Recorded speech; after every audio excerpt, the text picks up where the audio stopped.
Hello, I just wanted to make a quick getting started tutorial for Android developers.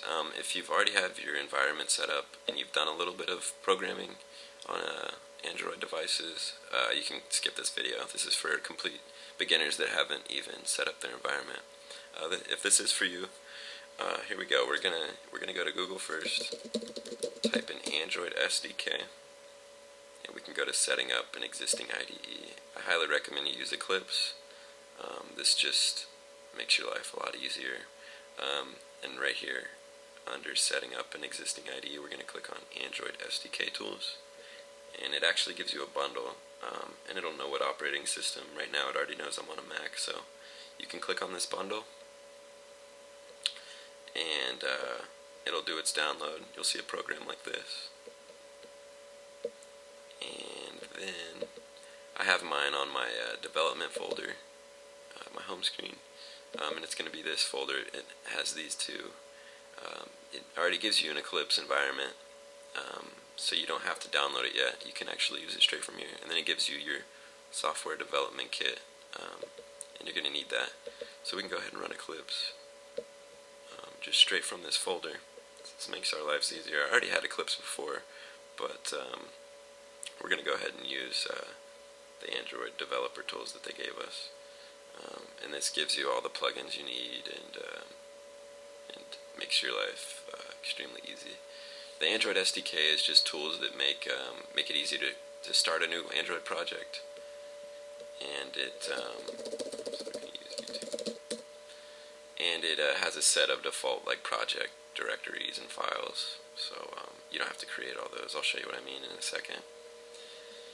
Okay, so here we are. This is Eclipse. If you've never used it, I'm sure you have though.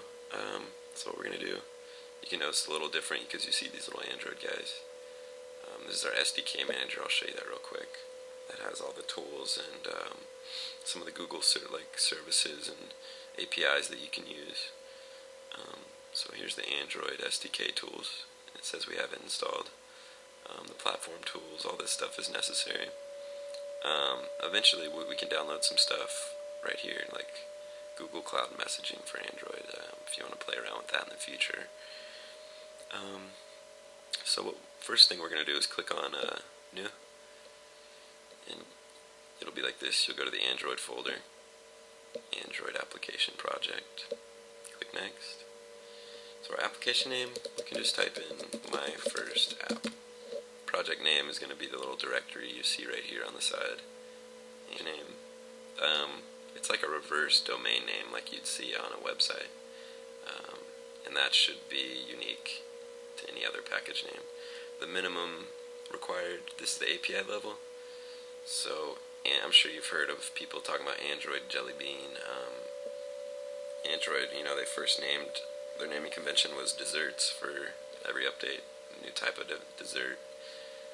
And it started out, you can see they're in order, cupcake, donut, eclair, and then they kind of got off and went to jelly bean. It's not really a dessert. But here's your theme. You can keep all this the same. The target SDK is going to be the highest level that you have, and that's what you're going to compile with. So you can just go through here and click Next on all of these. This is the little icon you'll have when you put it on your actual device. If you want to do that,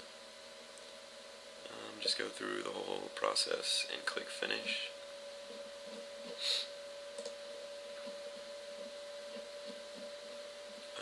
And let me just talk about some files here. Let's see, and this is your project. This is the directory.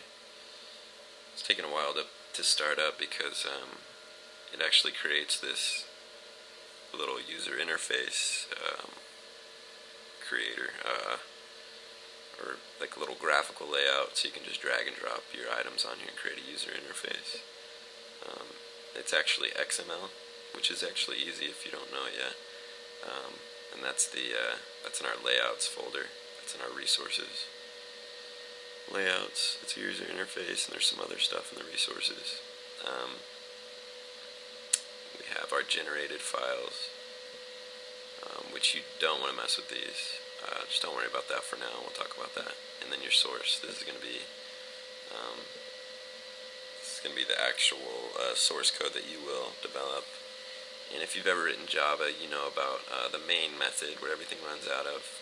In Android, it's called onCreate. Same thing. And you'll have your methods down here, and it runs through an activity. It's kind of like your thread. We'll talk about that in the future. So you have two options if you want to run an application. You can actually run it on this Android virtual device, and that just emulates what your device would look like. Or you can actually run it on your actual device. You can just plug in your phone. I have an S2, Galaxy S2. I just plug it right into my computer, and it'll pick it up, and you can throw your files on there, and it'll run like an application, like anything else you'd run on your phone. It's pretty cool. But that's just the basics. If you have any questions, let me know in the comments below.